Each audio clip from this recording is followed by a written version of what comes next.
Good afternoon, everyone. I am Alger and I will be discussing about the differences between storytelling, shared reading, and story reading or read aloud. There are tons of terms and acronyms in education, and when it comes to literacy instruction, there's no shortage. For example, you may have heard of these three: storytelling, read aloud, shared reading. They kind of sound the same, right? But they're not. There are subtle but important differences among these three instructional practices. Each instructional practices can help your pupils grow in a different way. When you understand the differences, you can better utilize them to help your students become stronger readers. But first, let us define and give the importance of each practices, starting with the storytelling. Storytelling is an interaction between teller and listener. At its best, it becomes a mutual creation. It has elements of the oral storytelling art form include visualization, the seeing of images in the mind's eye, and vocal and bodily gestures. In many ways, the art of storytelling draws upon other art forms such as acting, oral interpretation, and performance studies. Storytelling plays a critical part in your preschooler's overall development, whether it is as simple as talking about your childhood or sharing a funny story about your day. Storytelling offers several advantages to children. Take a look at this list and learn about the benefits of storytelling for kids. Instills virtues in your little one. Young kids love listening to stories. When you invest adequate time for doing storytelling with them, you are instilling virtues they can carry with them as they grow old. Tell them stories with characters whose values they can emulate or stories with meaningful messages. Taking time to do this inculcates valuable lessons in children and helps them learn about kindness, wisdom, honesty, compassion, and more. Second is boosts their listening skills. It isn't always easy to hold a child's attention for long. Many kids find it hard to concentrate on something for an extended period of time. They either butt in and do more of the talking or their minds end up wandering somewhere else. However, doing storytelling with your child can help improve their listening skills. They will become more attentive and learn how to increase their focus on a certain topic. Foster their imagination. When children listen to a story, it makes them imagine the characters, the plot, the setting, and etc. It's way different from watching something on a screen. Storytelling encourages children's imagination to run wild as the story unfolds. They can imagine the story however they want it to look like in their heads. It can even enhance their creativity and make them open to new ideas. Next is increases their cultural understanding. Telling stories opens the eyes of young kids to new things, places, culture, traditions. It makes them imagine being in the place of the story's characters, which develops their empathy as they try to comprehend their actions and enhances their communication skills. Telling stories to children can increase their ability to express themselves. It encourages them to communicate their thoughts, feelings, and ideas. When doing storytelling, make sure to encourage your little one to ask questions or discuss their thoughts. As you continue to indulge in a storytelling activity with your little one, they will have a broader vocabulary as they pick up new words. Next is help sharpen memory. Storytelling is an excellent way to sharpen your child's memory. When you read them a story, you can do a review or ask them to recall some of the details. Ask them questions and see how much information they have retained. And makes learning easier. Telling stories to your little one is a stepping stone for future academic learning. It's a good way to prepare them for school because it makes learning easier and natural. Like mentioned above, storytelling helps increase a child's focus and concentration, which are very important as they begin attending school, and improves social skills. Through storytelling, children learn how to pay attention and listen actively to the person talking. They learn to be more patient as they listen to others speak. It also opens their eyes to other people's thoughts and understanding how each and every person's opinion vary. So, storytelling can teach young kids so many things about the world and life. It gives them plenty of opportunities to learn wonderful ideas and things they have never encountered before. Given these benefits, teachers and parents as well have all the reasons to spend adequate time telling stories with them. Here are some tips for storytelling. Number one, use your voice and intonation. Whatever story you're telling, your tone of voice is crucial both in helping your children to understand the story and in keeping them engaged. Use your voice to convey emotions in the story. So you can do this by slowing or quickening your voice, changing the volume of your voice, changing the pitch of your voice, making it higher or lower. Another good idea is to use different voices for different characters within your story. So this will help your children to differentiate or identify between all the different people and can also help them visualize the characters more effectively. Second is ask and answer questions. Stopping to ask your child questions as you are reading or telling a story can help keep them engaged and ensure that they are following the plot.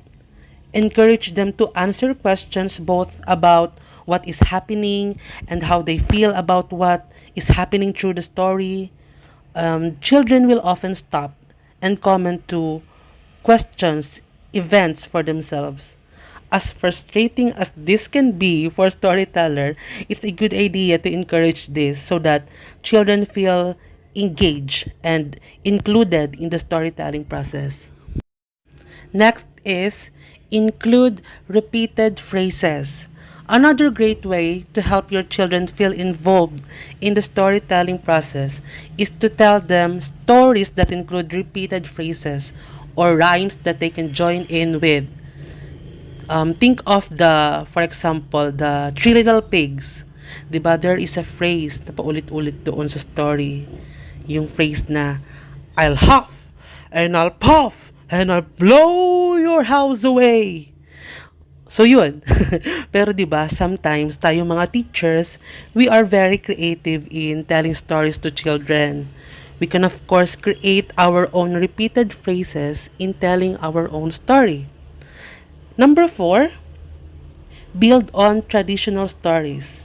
If you want to tell your own stories but are lacking in inspiration, you can start with familiar stories as the basis and change details to further engage your children. Try adding your child's name as a character in stories. Diba? So, ayan. Fifth is draw on your experiences or draw on your own experiences. Don't limit yourself to fiction. Your own childhood or pre-children life can be a great source of inspiration for stories that your children will love hearing. You may, of course, embellish or leave certain details out, but don't underestimate the power of your own story. You could also try telling your children stories about when they were babies or very young children. Most children love hearing funny stories about themselves. Again, you don't have to limit yourself to the absolute truth, but start with a funny event and embellish it. Next is use wordless picture books. There are tons of fantastic wordless picture books out there that are perfect to encourage oral storytelling. Use the picture to tell the story and encourage your children to get involved too. Describe the setting and the characters and make up what you think the characters are saying. And last is tell stories everywhere. Story time does not have to be reserved for the 10 minutes before bed, get into the habit of telling a story on the way to school, waiting in the dentist office, while you are eating dinner. The more you incorporate storytelling into your children's daily lives, the more beneficial it will be. So, that is all about storytelling. Now, let's move forward to shared reading. Shared reading is an interactive reading experience that occurs when students join in or share the reading of a book or other text while guided and supported by a teacher. The teacher explicitly models the skills of proficient readers, including reading with fluency and expression. The shared reading model often uses oversized books. So this refers to the big books with enlarged print and illustrations. In simple terms, shared reading is an interactive reading experience. Shared reading is practiced when the students are involved in the reading of a book or other texts. Basically, the teacher leads the class in reading the text and the children read along. So here are the compilation of the benefits of shared reading in early education. Helps to cultivate the love of reading among children. Number 2, promotes vocabulary development. 3, makes learning fun, provides good support to struggling readers, gives children a sense of fulfillment, provides them for a lifetime of reading, enhances easy recognition of words, develops children's imagination and interest, promote fluency and eloquence, and provides easy hacks to figure out tricky words.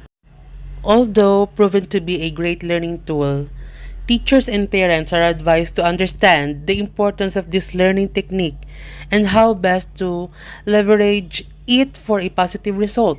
So here is a simple way to use shared reading to boost literacy knowledge in children. Step 1.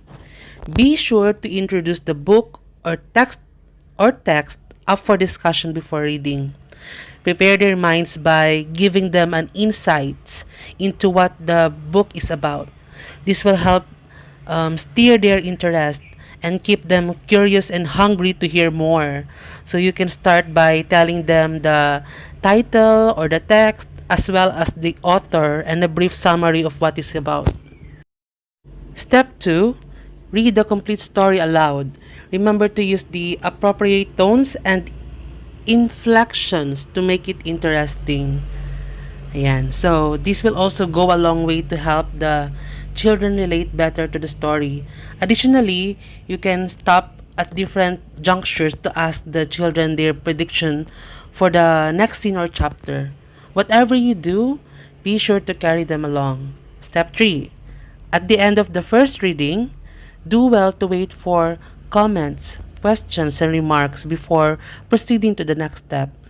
Conclude the reading by reserving time for reactions and comments, ask questions about the story, and relate the story to the students' similar experiences.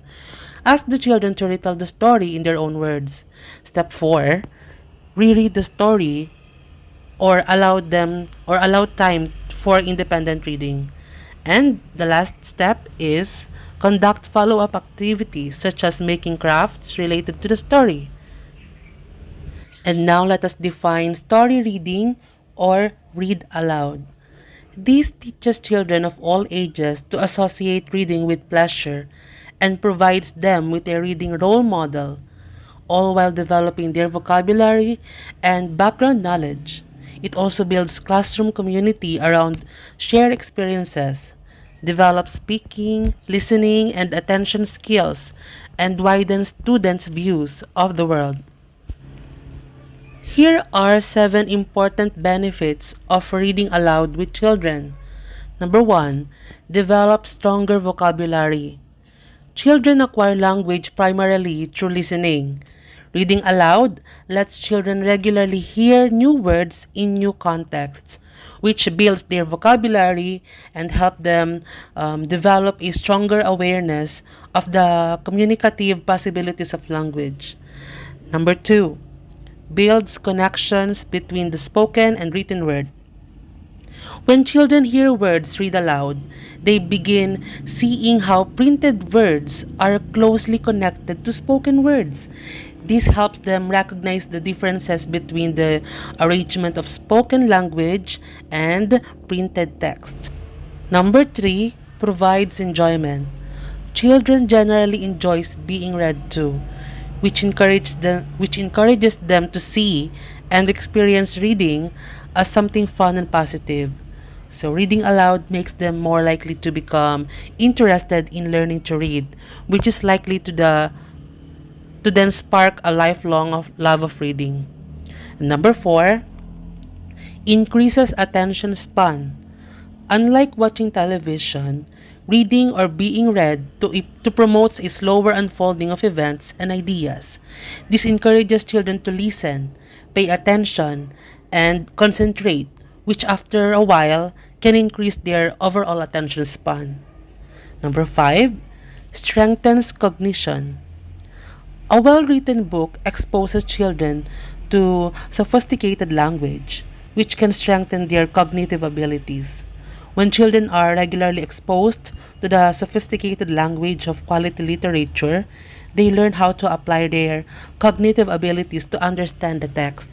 Number six, provides a safe way of exploring strong emotions. Reading a story aloud that explores particular emotions helps some children to accept their own feelings and understand how others feel. By reading aloud, stories can help children feel more comfortable discussing their emotions with others. Number seven, promotes bonding. Reading aloud with children provides benefits for adults too. The quality time spent together promotes bonding and strengthens relationships, making it easier for children to develop their social, communication, and interpersonal skills.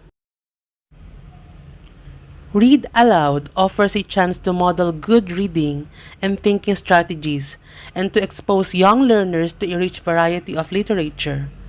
When this exposure is accompanied by supportive and engaging discussion, children are able to extend their worldview and develop important critical thinking skills. The following are some helpful hints that will help you make the most of your read aloud time.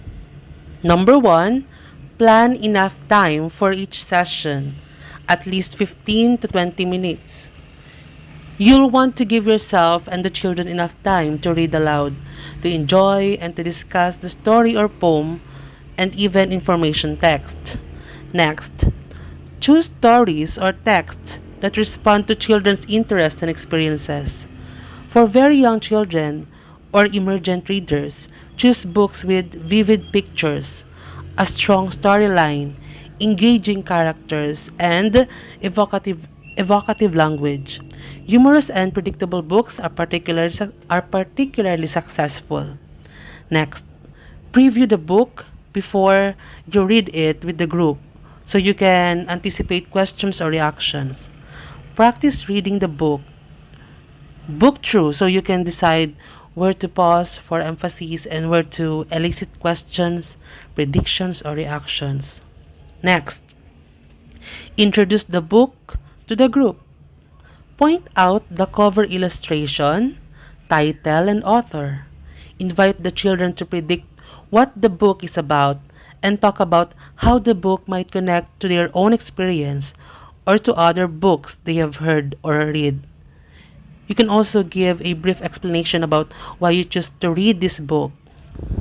Next is read with expression. Let your voice reflect the tone of the story or the personalities of the characters. Don't read too fast. Vary your pace so you can pause for emphasis. Allow time for children to think about what's happening or what might come next.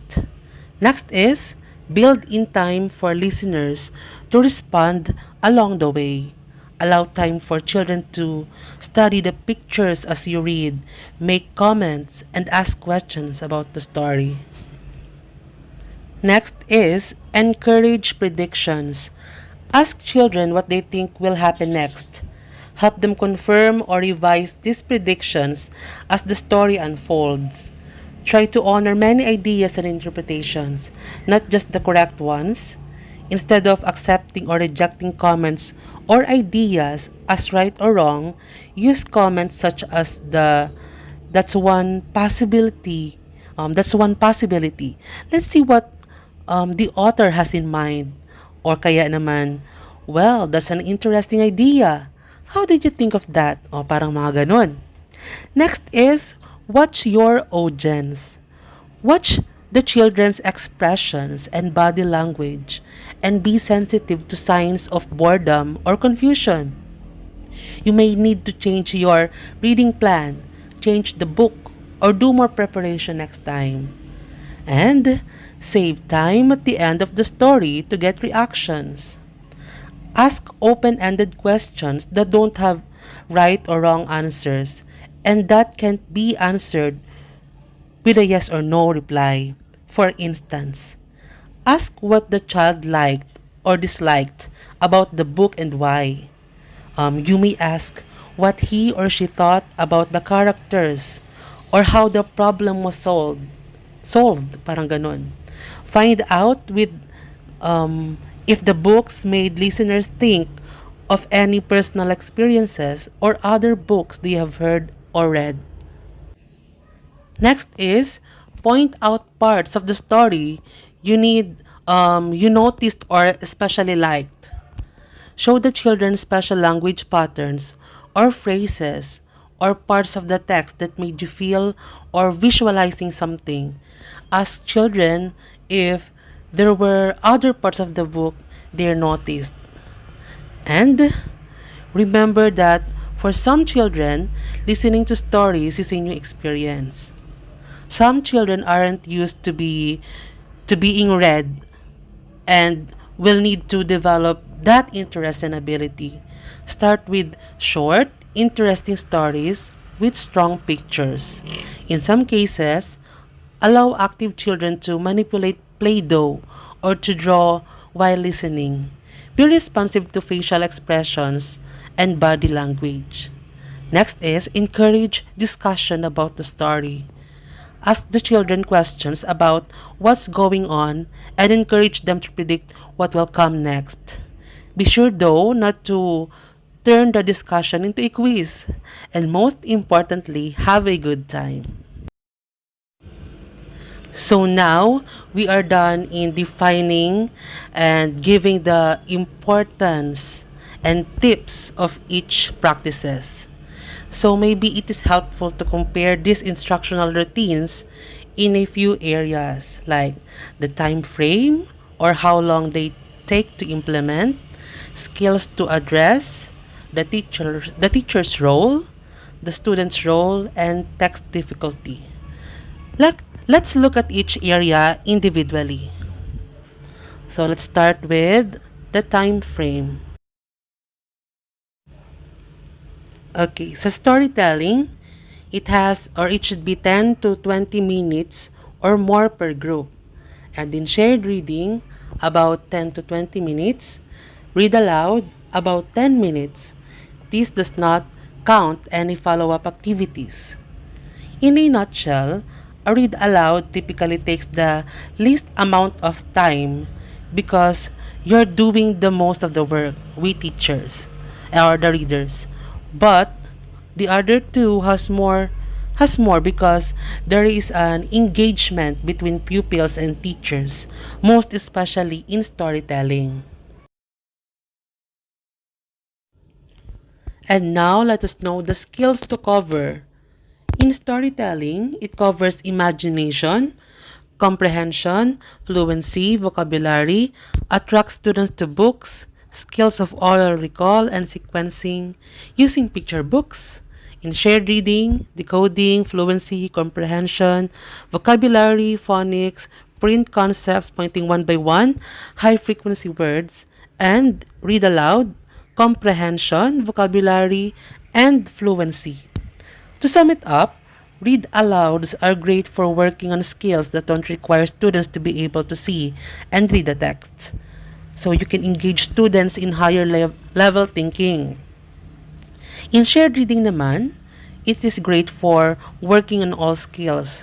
They are closer to independent reading, so you're getting students ready to use these same strategies on their own.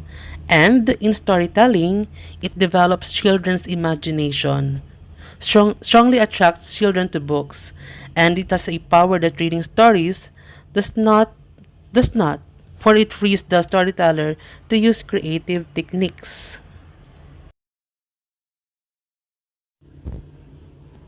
In teacher's role, storytelling, teachers sharing own stories or showing picture books, develop students' imagination, interactive, conceptual, ask questions and answer questions. In shared reading, teachers introduce the text, read aloud the text, the first time students can join in thereafter. Model specific strategies, ask questions. And read aloud, introduce the book, read aloud the text, think aloud, model comprehension strategies, and ask questions. Out of these three instructional practices, the teacher does the most work during the storytelling than read aloud and shared reading. Now let's move forward to students' role. In storytelling, students' role is to listen, develops imagination, share their insights, ask questions, and answer questions. Shared reading naman, read along, suggest strategies to try out, ask questions, and answer questions.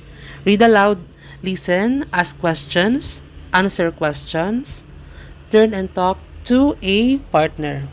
So out of these three instructional practices, the students do the least actual reading during a read aloud because their job is not to decode but simply to listen and comprehend. They do the most work during the storytelling as they should be answering the questions thrown by the reader or share their insights and shared reading also as the teacher and students share the work of decoding and comprehending the text.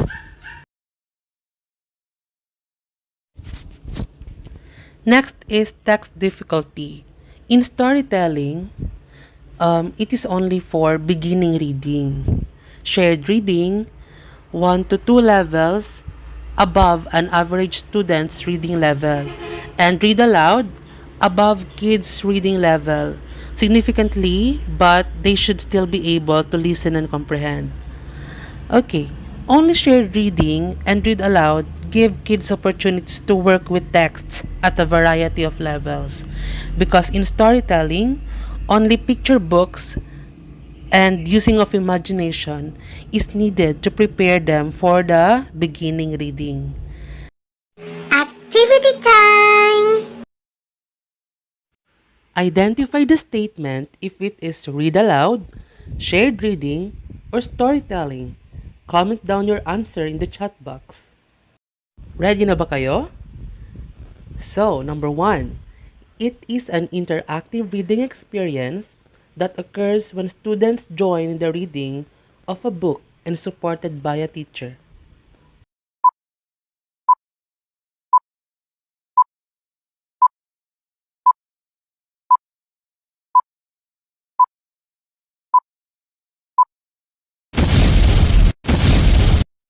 The correct answer is shared reading.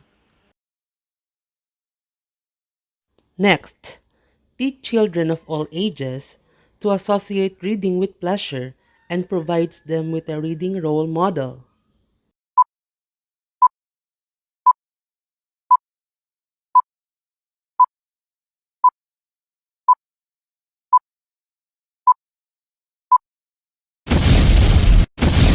The correct answer is read aloud. Next, it fosters imagination and enhances their communication skills.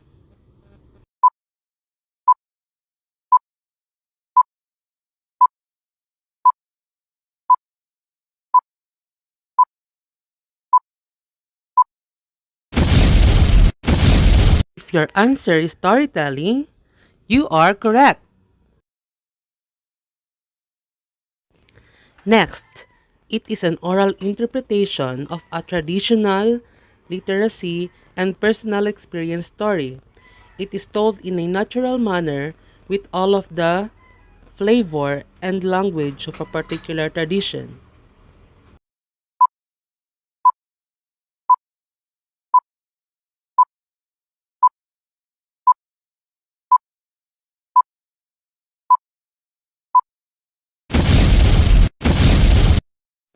If you answered storytelling again, then you are correct. And lastly, students can listen on a higher language level that they can read. So it makes complex ideas more accessible to students and exposes them to vocabulary and language patterns.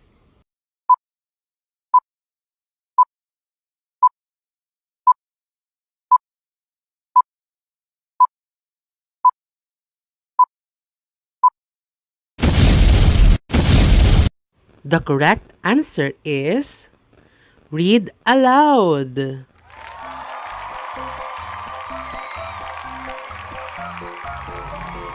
And that ends my discussion about storytelling, shared reading, and read aloud or story reading. I hope you have learned something from me, and I hope you like my video presentation.